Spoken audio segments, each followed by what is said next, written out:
TC304 at speed of 100. Get ready.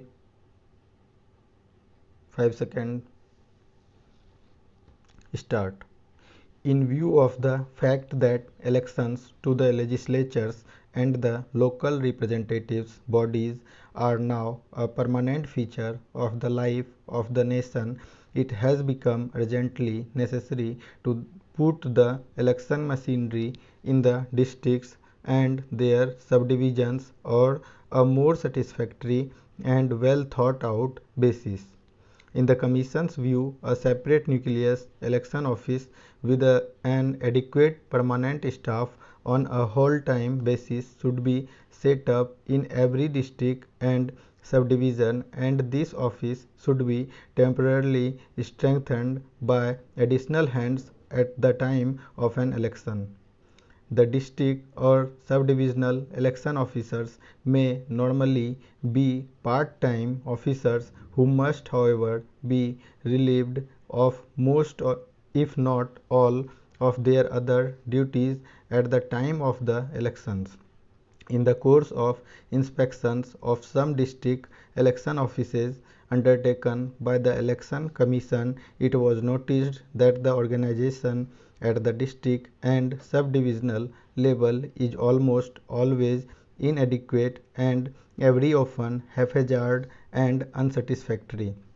This is not at all fair to the officers who are expected to carry on this important duty, and it is not to be wondered that the work done by the election staff in between two general elections is very often below the requisite standard and comes in for severe criticism.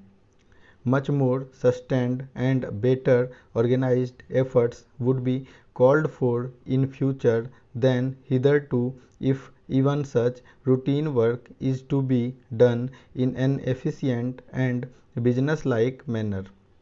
A permanent and adequate nucleus election office at each administrative center is therefore essential.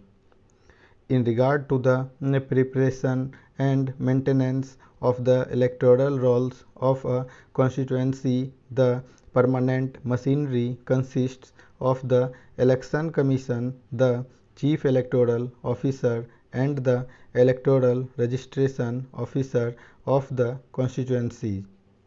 There is an electoral registration officer for each assembly constituency, and it is his responsibility to prepare and annually revise the electoral roll for the constituency as required by law.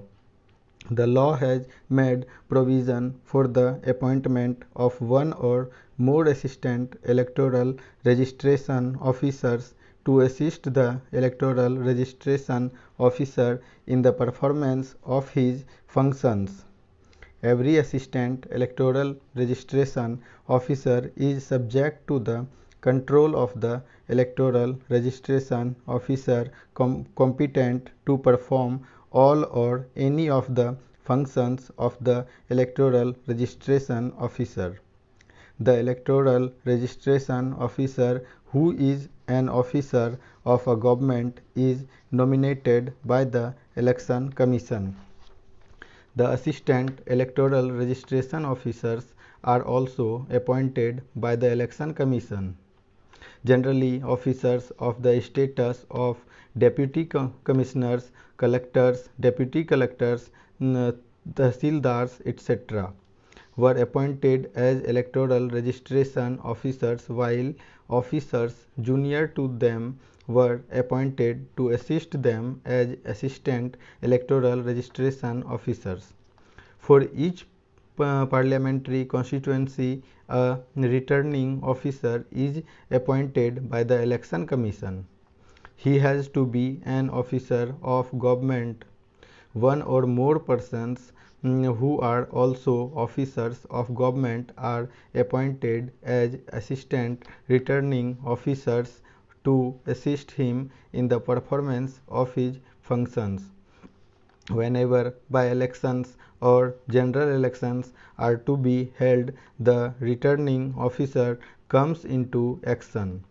Subject to the approval of the Commission, the returning officer selects the polling stations for his constituency.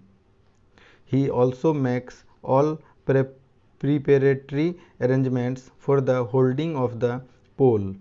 He appoints the personnel required for the conduct of the poll. The size of the polling personnel depends on the extent of the constituency and the number of polling stations. The returning officer's duty continues until the last candidate has lodged his account of election expenses. The assistant returning officers were originally debarred from performing any of the prescribed functions of the returning officer which related to the counting of votes unless the latter was unavoidably prevented from performing such functions. In a large constituency, it sometimes becomes necessary to count votes at different places. As the assistant returning officers were not permitted to do this, the returning officer himself had to count votes at all such places one after another. This often resulted in a good deal of avoidable delay.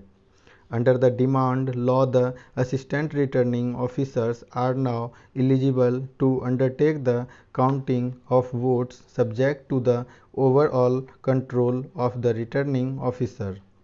The only function of the returning officer which an assistant returning officer is not competent to perform at present in the scrutiny of nomination papers. Even this he is permitted to undertake if the returning officer is unavoidably prevented from holding such scrutiny himself. There were certain former Indian states which had entered into an arrangement with the then British India about the execution of decrees passed in the territories of other of them. There was an difficulty about that. With respect to the decision of the Bombay High Court, I find that there were more than 200 states in that small part known as Saurashtra, and there were other states also in Gujarat. There were some states like Kolhapur and others in Maharashtra. In respect of many of these states, probably I think there were agreements between the British India and these states.